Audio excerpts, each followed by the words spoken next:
많은 공항의 게이트 구역에는 카펫이 깔려 있습니다. 이러한 비례는 보통 낮은 천장, 편안한 좌석, 기분 좋고 자연 조명 등 몇 가지 다른 혜택과 함께 제공되죠. 이 모든 것이 공항 입장에서는 더 많은 비용이 들고 카펫은 단단한 바닥만큼 청소하기가 쉽지 않지만 이런 시설은 비행기를 기다리는 승객들에게 아늑한 느낌을 주고 더 편안하게 해줍니다. 하지만 이것은 단지 공항의 호의적인 제스처가 아니에요. 한 조사에 따르면 편안한 승객은 상점을 둘러보고 라운지 구역이나 면세 구역에서 실제로 무언가를 구매할 가능성이 약 7에서 10% 더 높다고 해요. 그래서 승객들의 편안함에 투자함으로써 공항은 실제로 소득을 늘리는 거죠. 여러분이 비행기에 탑승하고 있는 동안 짐이 어떻게 되는지 알고 싶다면 간단히 말해서 공항 직원들은 일단 짐이 자신의 영역을 떠나면 알지도 못하고 신경도 쓰지 않습니다. 수화물은 자동으로 분리돼요. 스캐너가 바코드를 스캔하고 목적지에 따라 수화물을 분류해요. 공항 수화물 담당자의 3가지 주요 업무는 체크인 구역에서 게이트로 짐을 옮기는 것, 연결될 때 게이트에서 게이트로 옮기는 것, 그리고 공항에서 수화물 찾는 곳으로 짐을 옮기는 것입니다. 그게 전부예요. 그래서 짐이 충분히 빨리 이동하지 않으면 연결 항공편이 늦을 수 있어요. 정반대로 출입국 관리에서 시간이 지체되면 가방은 여러분이 도착하기 전에 목적지에 도착해요. 만약 다른 목적지가 표시된 오래된 스티커를 떼어내지 않으면 또 다른 문제가 발생할 수 있습니다. 이 경우 스캐너가 짐을 엉뚱한 곳으로 보낼 수 있어요. 대부분의 공항은 승객을 위한 음식이 준비되는 거대한 부엌을 갖추고 있습니다. 이 주방에서는 보통 여러 항공사의 음식을 한꺼번에 요리해요. 그리고 기내식은 약 6시간에서 10시간 전에 요리되어야 하기 때문에 이 주방은 24시간 내내 가동해야 합니다. 그리고 놀랍게 들릴지 모르지만 기내식 메뉴는 이미 1년 전에 개발되어 모든 재료가 비용을 증가시킬 수 있기 때문에 대부분의 항공사에서 일반적인 관행이에요. 실제로 한 항공사는 비행기에서 제공하는 모든 샐러드에서 올리브 1개만 제거한 것만으로 약 4천만 원을 절약할 수 있었어요. 때때로 승객들은 특별한 기계에 넣기 전에 헝겊 조각에 손을 비벼달라는 요청을 받습니다. 좀 무섭게 보일 수도 있지만 실제로는 무해예요. 원자화기라고 불리는 기계에 의해 검사를 받는 거예요. 근무가 시작되기 전에 직원들은 위험한 화학물질의 샘플을 기계에 넣습니다. 이 기계는 이 냄새를 기억하고 사람의 손에서 해당 화학물질 냄새가 날 경우 공항 직원에게 경고해요. 보안 검색대에서 기내 반입이 금지된 물건을 가지고 있다는 걸 알게 되는 경우가 있을 수 있어요. 하지만 걱정 마세요. 비행 전 검사에서 압수한 모든 물품은 3개월 동안 공항에 보관될 수 있어요. 게다가 국내 어느 주소로 붙일 수 있는 기회가 있을 수도 있어요. 보안 검색에서 뺏기고 청구되지 않은 물건은 특별 경매에서 판매되어 전 세계로 배송됩니다. 비행 간격이 길다면 가장 가까운 호텔에 가서 쉬는 것이 가장 저렴한 방법이 아닐 수도 있어요. 훨씬 더 좋은 방법이 있어요. 공항이나 항공사가 VIP 라운지 존 24시간 출입증을 판매하는지 확인하세요. 대부분의 경우 거기서 무료 간식과 음식을 즐길 수 있고 휴식을 위해 무료 샤워실과 방을 매우 저렴한 가격에 이용할 수 있어요. 여러 터미널에 있는 공항에서는 대부분의 사람들이 모르는 터미널 연결 지하 통로를 검색하세요. 예를 들어 독일의 프랑크푸르트 공항에는 제1터미널과 제2터미널 사이에 보행 터널이 있는데 이 터널은 승객들이 단순히 그 존재를 알지 못하기 때문에 직원들이 주로 사용합니다. 탑승 수속을 마친 후 처음 60분 동안을 골든아워라고 부릅니다. 승객들이 통계적으로 공항의 소매 및 면세 구역에서 더 많은 돈을 소비하는 시간이죠. 그리고 상점 바로 앞에 가장 편안한 자리를 둔 것은 여러분을 쇼핑에 끌어들이기 위한 교묘한 속임수예요.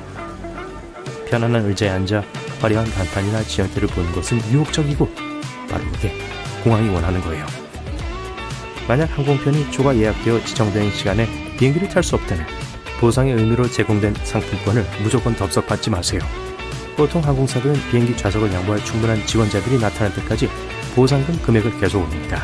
만약 그렇게 하지 않고 억지로 밀려났다면 대신 현금 환불을 요구할 수 있어요. 항공권 가격과 지연 시간에 따라 약 150만 원까지 받을 수도 있습니다. 대부분의 공항에는 프로파일러라고 불리는 특정 전문가가 있어요. 이 사람들은 관찰 기술에 의한 승객 선별이라는 테크닉을 훈련받아요. 의심스러운 사람을 탐지하기 위해 얼굴 표정, 몸짓, 행동을 주의 깊게 분석하죠. 그들의 임무는 불안감을 나타내는 비언어적인 징후를 알아차리는 거예요. 예를 들어 입술을 핥고 긁적이고 주변을 많이 둘러보는 것 같은 행동이죠.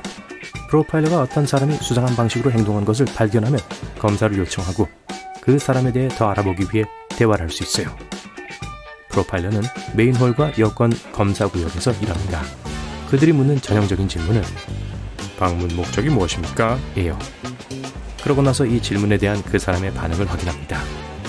승객이 아무리 말을 아끼더라도 만약 무언가를 숨기고 있다면 그 사람의 행동에서 보이는 아주 작은 단서 덕분에 알게 될 거예요.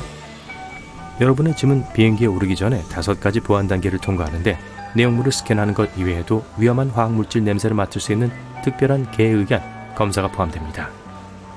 개의 코가 인간의 코보다 훨씬 강하다는 것은 잘 알려진 사실이에요.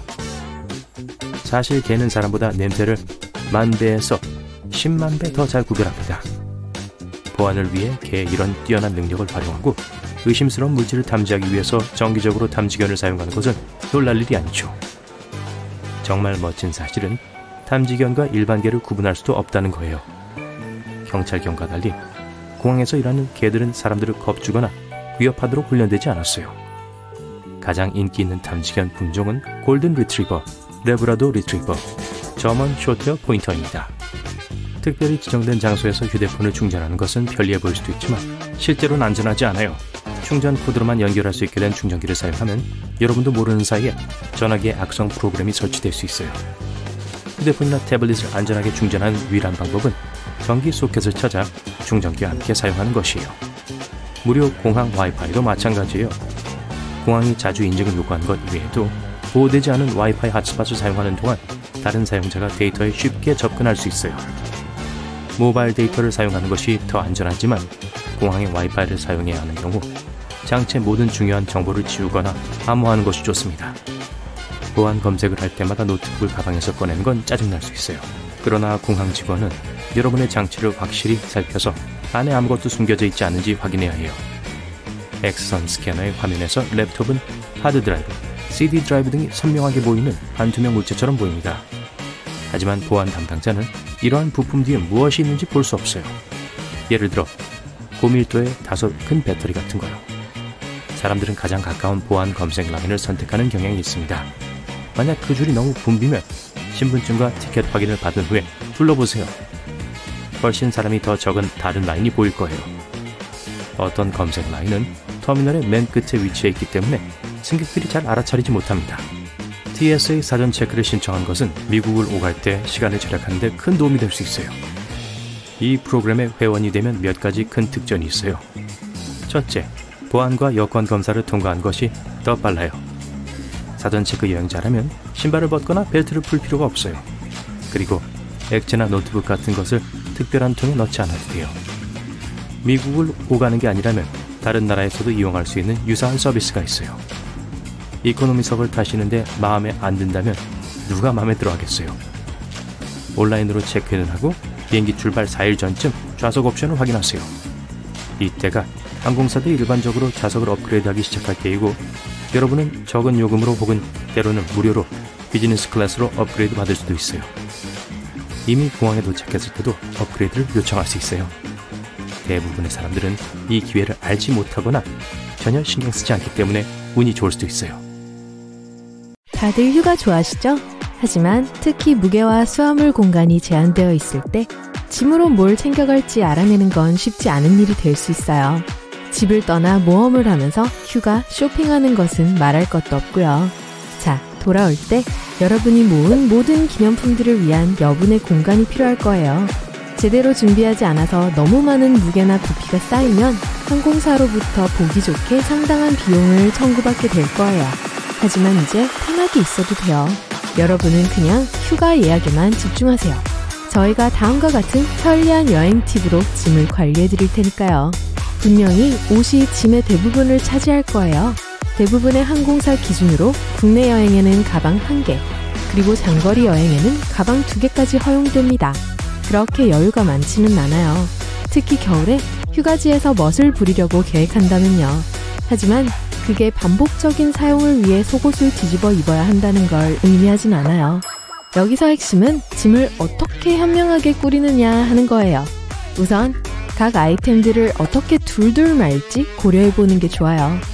여행용 가방에 옷을 보관하는 가장 공간 효율적인 방법은 각 물건을 말아두는 거예요. 옷을 여러분이 캠핑 갈 때 가져가던 침낭과 같다고 생각하세요.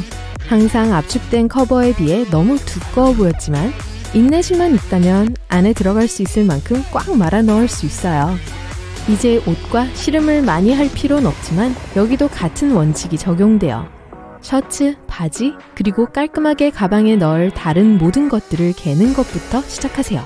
옷가게 선반에서 볼 수 있는 것과 비슷하게요. 그러고 나서 비교적 직사각형이나 정사각형 모양이 되었을 때 그걸 단단하게 말아주세요. 이제 작은 옷 뭉치들이 준비됐으니 가방에 챙겨 넣기 시작하세요. 그리고 보시라, 여유 공간이에요. 자, 휴가 목적지에 도착한 우리 모두가 경험해봤을 거예요. 호텔 침대에 여행 가방을 두고 열어봤는데 토네이도가 가방을 덮친 듯이 모든 옷이 펼쳐지고 흩어져 있어요. 짐은 여러분의 집에서부터 휴가 목적지까지 힘든 여정을 거쳤어요. 공항 터미널을 통해 끌려다니고 수화물 처리원들이 이리저리 던졌고 기내에서 난기류가 일어나는 동안 앞뒤로 흔들렸죠. 간단한 문구류인 고무줄이 옷을 깔끔하게 유지하는 데 도움이 될 거예요. 이제 옷을 말았으니 펼쳐지지 않도록 고무줄 2개 정도를 둘러주세요. 이건 여러분이 옷을 하나로 함께 말고 싶을 때 특히 멋진 팁이에요. 아마도 여러분이 휴가지에서 멋지게 입고 싶은 머리부터 발끝까지의 청청 패션이 있을지도 몰라요. 전처럼 옷을 접은 다음 이상적인 의상에 다양한 아이템들을 서로 겹겹 쌓아 올리세요. 그걸 하나로 말아서 고무밴드를 사용해서 함께 묶어주세요. 비행기를 타기 전에 미리 그날그날의 복장을 결정할 수 있어요. 하지만 여전히 옷을 개는 걸 선호할 수도 있어요. 특히 비즈니스 셔츠나 바지라면요. 운이 좋네요. 거기에 대한 유용한 팁도 준비되어 있어요. 각각 아이템들을 개별적으로 접는 대신 모든 아이템을 서로 겹쳐 놓을 거예요. 셔츠와 웃옷부터 시작해서 셔츠의 목 부분을 가운데로 유지하면서 하나는 위에, 하나는 아래에 번갈아 겹쳐주세요. 모두 평평하게 펴질 때까지 바지와 작은 물건들까지 깔아보세요. 바지를 가운데에 있게 하세요. 마지막으로 선물처럼 깔끔한 보따리가 될 때까지 셔츠가 겉이 되게 하면서 아이템 자체를 서로 접기 시작하세요. 보따리를 가방에 똑바로 넣을 수 있을 거예요. 더 많은 짐 공간을 절약하고 싶나요? 속옷과 양말은 원래 칸에 넣는 대신 짐의 나머지 부분에 사용 가능한 빈 공간이나 틈에 넣어보세요. 만약 예를 들어 모자를 갖고 갈 계획이라면 모자의 안쪽은 양말을 보관하기에 좋은 공간이 되죠. 이건 핸드폰 충전기나 넥타이 같은 다른 작은 짐에도 적용돼요. 하지만 공간을 절약하기 위해서 넥타이와 벨트를 짐 위에 옷에 평평하게 놓을 수도 있다는 걸 명심하세요. 그리고 만약 정말로 한정된 짐 크기를 갖고 있다면 예를 들어 2주간 여행 동안 휴대용 가방 하나가 다라고 하면 여기 또 다른 방법이 있어요. 옷을 보관할 압축팩을 준비하세요. 이 백이 여러 벌의 옷을 작은 노트북 가방 크기로 압축해 줄 거예요. 짐 쌀 옷을 접어 압축팩에 보관하세요. 8개에서 10개의 표준 옷 아이템이나 몇 개의 부피가 큰 옷 아이템을 넣을 수 있을 거예요. 백을 다 채운 후에는 밀봉한 후 내장된 한 방향 압력 벨트를 통해 공기를 눌러 빼내주세요. 가장 쉬운 방법은 그걸 굴리는 거예요. 그리고 지금쯤이면 여러분은 옷 말기 달인이 되어 있겠죠? 또는 압력을 주기 위해 무릎을 쓰세요. 이 압축 가방들을 2개에서 4개 정도 표준 기내용 가방에 넣을 수 있을 텐데 이건 수화물로 보내지 않고 돈을 절약하고 싶을 때 특히 유용해요. 그리고 베개 밑에 모아두면 더 많은 옷을 갖고 탑승할 수 있어요. 이 팁의 가장 좋은 점은 비행 중에 머리를 얹을 수 있는 편안한 베개 역할도 겸한다는 거예요. 만약 공간이 좀 더 있다면 물건을 정리하는 또 다른 좋은 방법은 포장용 큐브를 쓰는 거예요. 압축 가방만큼 공간 효율적이진 않을 수 있지만 많은 여행자들이 더 깔끔하고 잘 정돈된 짐 싸기를 위해 그걸 선호해요. 바지 종류와 상의 종류처럼 옷이나 의상을 종류별로 구분하는 걸 좋아할 수도 있겠네요. 대부분의 온라인 소매 서비스와 여행 및 캠핑 매장에서 포장용 큐브를 쉽게 구입할 수 있어요. 또 하나 이상의 신발을 위해 특별히 고안된 포장용 큐브도 있어요. 신발이 짐에서 차지할 공간을 압축할 수 있고 깨끗한 옷에 신발이 닿지 않도록 하는 좋은 방법이에요. 웃옷에서 발냄새가 나길 원하는 사람은 없을 테니까요. 만약 여전히 모든 물건들을 여행 가방에 넣으려고 고군분투하고 있다면 추가 비용 없는 추가 무게를 위해 쓸 수 있는 몇 가지 팁이 더 있어요. 가장 분명한 것은 여러분의 몸을 사용하는 거예요. 맞아요. 레이어드해 입을 차례예요. 부피가 큰 물건들을 모두 골라 가능한 한 많이 입으세요. 바지 안에 반바지를 입거나 스웨터, 재킷, 코트 같은 겨울옷을 여러 겹 겹쳐 입을 수 있어요. 땀이 조금 날 수 있지만 대부분의 공항과 비행기에는 에어컨이 잘 되어 있고 비행기에 탑승한 후에는 항상 몇 겹의 옷을 벗을 수 있어요. 적어도 구름 속에서 진짜로 추워지면 따뜻하게 입을 수 있는 옷은 있겠네요. 그 모든 옷을 겹겹이 껴입고 싶지 않다면 무료로 비행기에 갖고 탈 수 있는 또 다른 종류의 가방이 있어요. 공항 내 아무 면세점에서 면세 가방을 사세요. 다음번에도 쓸 수 있게 갖고 있을 수도 있어요. 여분의 물품을 모두 면세 가방에 보관해 추가 비용 없이 비행기에 갖고 타세요. 여러분이 어떤 종류의 가방을 사용하고 있는지를 고려하는 것도 중요해요. 더 중요한 것은 무게가 얼마나 나가는지고요.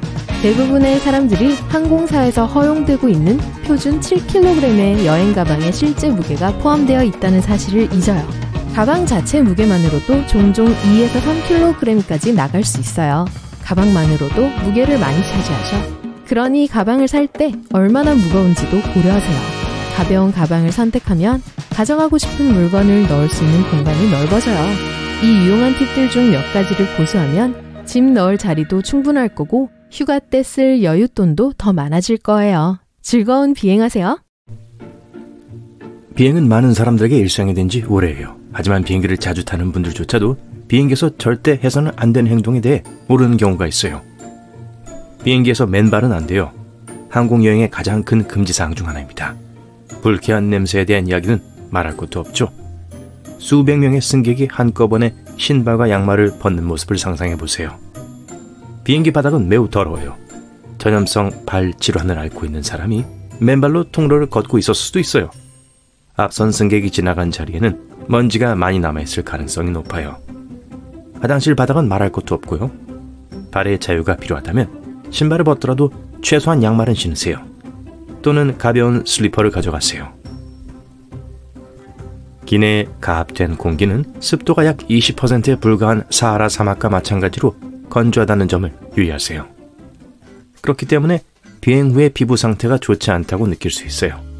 그렇다면 가습기를 여러 대 설치해 수분을 공급하는 게 더 합리적이지 않을까요? 하지만 가습기를 추가로 설치하려면 항공사에 많은 비용이 들어요. 또한 비행기의 기체는 대부분 알루미늄과 기타 금속으로 만들어져 습한 공기는 부식을 일으킬 수 있어요. 그러니 보습제를 지참해서 비행 중에 사용하는 것을 잊지 마세요. 비행기가 활주로 해서 움직이기 시작하면 항상 트레이 테이블을 고정하고 이착륙 중에는 절대 내려놓지 마세요. 비상대피 시 여러분과 다른 승객이 안전하게 대피할 수 있도록 하기 위한 안전조치예요. 또한 이착륙 시에는 좌석을 똑바로 세운 자세를 유지하세요. 우선 좌석이 뒤로 젖혀져 있으면 뒤에 앉은 사람의 시야를 가리기 때문에 비상시 대피 속도가 심각하게 느려질 수 있어요. 또한 뒤로 많이 기울어질수록 비상착륙 시 안전벨트 자세를 취하기가 더 어려워져요. 이착륙 중이나 착륙 직후에는 잠을 자지 않도록 하세요. 우선 건강에 좋지 않아요. 가장 큰 문제는 이러한 비행 단계에서 기내 기압이 매우 빠르게 변한다는 거죠. 이는 차례로 귀의 기압에 영향을 미치죠. 이 시간 동안 하품을 하거나 침을 자주 삼키는 등 긴장을 풀고 귀를 열어주는 것이 중요해요. 껌을 씹는 것도 효과적이에요. 잠을 자고 있으면 이완을 할 수 없어 영구적인 손상을 초래할 수 있어요. 물론 안전 문제도 있어요. 대부분의 사고는 이착륙 중에 발생해요. 이 단계에서 잠을 자면 비상 상황이 발생했을 때 주의력과 의식을 충분히 발휘하지 못할 수 있어요. 다음 권장사항은 미국 환경보호국 EPA에서 발표한 내용이에요. 이 기관에 따르면 기내에서 뜨거운 음료를 마시지 않는 것이 좋다고 해요. 차나 커피를 만드는 데 사용되는 물은 병에서 나오는 물이 아니에요. 일반 수돗물이에요. 그리고 비행기의 물탱크는 오래돼서 박테리아가 가득한 경우가 많아요. 2004년에는 물 샘플의 12% 이상에서 해로운 박테리아가 발견됐다는 연구 결과도 있었어요. 그래도 기내에서 뜨거운 음료를 마시고 싶다면 절대로 혼자서 커피나 차를 따르지 마세요. 승무원은 붐비는 비행기의 복잡한 통로에서 이러한 작업을 처리하도록 훈련받았기 때문에 실수로 본인이나 다른 승객에게 화상을 입히지 않을 거예요. 비행기에서는 콜라를 주문하지 않는 것이 좋아요. 기내 기압이 매우 낮기 때문에 거품이 많이 발생해요. 명백한 이유로 승무원은 거품이 가득한 컵을 제공하기를 원하지 않아요. 그래서 컵의 절반만 채우고 거품이 가라앉을 때까지 기다렸다가 따르는 거예요. 시간이 오래 걸릴 수 있겠죠. 통풍구를 열어두세요. 이렇게 하면 세균의 확산을 최소화할 수 있어요. 비행기에는 고품질의 공기 필터가 장착돼 있어 공기 중 세균을 99%까지 잡아내요. 따라서 기내에서는 안전할 거예요. 하지만 트레이 테이블은 꼭 닦아두세요. 화장실 문 내리기 버튼보다 8배나 많은 박테리아가 있는 기내에서 가장 더러운 곳입니다. 창가 좌석이 있는 경우 창문에 머리를 기대는 것도 피해야 할 행동이에요. 누가 먼저 자리를 차지했는지 알 수 없고 어쨌든 유리에 세균이 묻어있을 가능성이 높아요. 기내에서 뒷굽이 없는 샌들과 하이힐을 신지 않기로 해요. 네, 명심하겠습니다. 이러한 요청에는 매우 심각한 안전상의 이유가 있어요. 이 두 가지 유형의 신발은 항공기에서 신속하게 대피하는 것을 매우 어렵게 만들어요. 하이힐을 신었을 땐 대피 시 승무원이 비상 슬라이드를 사용할 경우를 대비해 하이힐을 두고 가셔야 돼요. 하이힐은 미끄럼틀을 손상시킬 가능성이 매우 높거든요. 이제 스스로에게 물어보세요. 정말 맨발로 비행기에서 도망치고 싶으신가요? 제가 대답해 드릴게요. 아니요. 대신 밑창이 단단한 튼튼한 신발을 신으세요. 이렇게 하면 신발 없이 뜨거운 활주로나 잡초밭에 서 있을 일은 없을 거예요. 머리 위 칸에 무거운 물건을 넣지 마세요.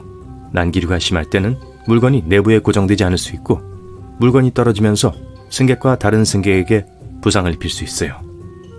따라서 머리 위 칸에 물건을 넣는 것이 어렵다면 옆 좌석이나 다른 곳에 두는 것이 좋아요. 하드 랜딩에 대해 조종사를 탓하지 마세요. 악천 후에 이런 일이 발생하면 의도적인 것일 수 있어요. 활주로가 물이나 눈으로 덮여 있는 경우 비행기는 수증을 깨트리고 수중 착륙을 방지하기 위해 세게 착륙해야 돼요. 그렇지 않으면 물이 윤활유 역할을 해서 비행기가 제동이나 다른 어떤 제어에도 반응하지 못할 수 있어요. 비상 상황이 아닌데 비상 슬라이드를 설치하는 것은 매우 나쁜 생각이에요. 몇 시간씩 재현될 수 있고 손상되지 않은 슬라이드를 다시 컨테이너에 포장하는데 수천 달러의 비용이 들 수 있어요. 왜 그런 행동을 할까요? 어떤 사람들은 비행기에서 더 빨리 내리는 데 도움이 될 것 이라고 생각하기 때문일 텐데요. 바보 같은 생각이에요. 그러지 마세요. 그런 식으로 일이 진행될 거라는 생각을 버리세요. 이착륙 시 창문 가리개를 열라는 승무원의 지시를 무시하지 마세요. 그건 승무원이 밖에서 일어나는 상황을 확인하고 상황을 평가해서 신속하게 대피할 수 있게 하기 위함이에요. 예를 들어 한 출구 바깥에서 화재가 발생하면 승무원은 승객을 다른 출구로 안내해요. 스프레이형 데오드란트나 면도크림은 비행 중 폭발할 위험 때문에 기내 반입이 금지되어 있으니 휴대 수화물에 넣지 마세요. 스틱형 데오드란트를 선택하는 것이 훨씬 더 좋아요. 또한 보조 배터리는 위탁 수화물에 넣어서는 안 돼요. 보조 배터리를 기내에 반입하려면 용량이 2만 mAh를 넘지 않아야 돼요. 또한 비행 중에는 불이 붙을 수 있으니 사용하지 마세요. 일반적으로 리튬 배터리는 안전하게 사용할 수 있어요. 하지만 고에너지이기 때문에 주위에서 취급하지 않거나 잘못 사용하거나 제조상의 결함이 있는 경우 화재가 발생할 수 있어요. 이러한 배터리는 기내에서뿐만 아니라 지상에서도 꽤 많은 화재의 원인이었죠. 공항 스캐너는 건강에 해를 끼치지 않으니 걱정하지 마세요. 반면 공항 직원들은 특수복장 없이는 스캐너 근처에 머물 수 없어요. 수화물 스캐너 옆을 지나갈 때도 위험은 최소화돼요. 그리고 마지막 하나, 기내에서 바보처럼 행동하지 마세요. 예의 바르게 행동하세요. 분명 다들 잘 하실 테지만요. 또한 절대 혼자서 비행기에 착륙하려고 시도하지 마세요. 웃지 마세요. 농담 아니에요. 영화에서 조종사에게 무슨 일이 생겨서 비행기를 착륙시키지 못하는 장면이 종종 나오죠. 그때 아주 숙련된 주인공이 게임을 시작합니다. 안타깝게도 현실에서는 거의 불가능에 가까워요. 천재적이고 실제 항공기 모델과 100% 일치하는 컴퓨터 시뮬레이터를 좋아하고 지상의 모든 지시를 따를 준비가 된 사람이라도 스트레스라는 단순한 측면으로 인해 실패할 가능성이 높아요. 역사적으로 조종사가 무력화된 후 아마추어가 소형 개인 비행기를 착륙시킨 사례가 있었던 것은 사실이에요. 하지만 조종사가 아닌 사람이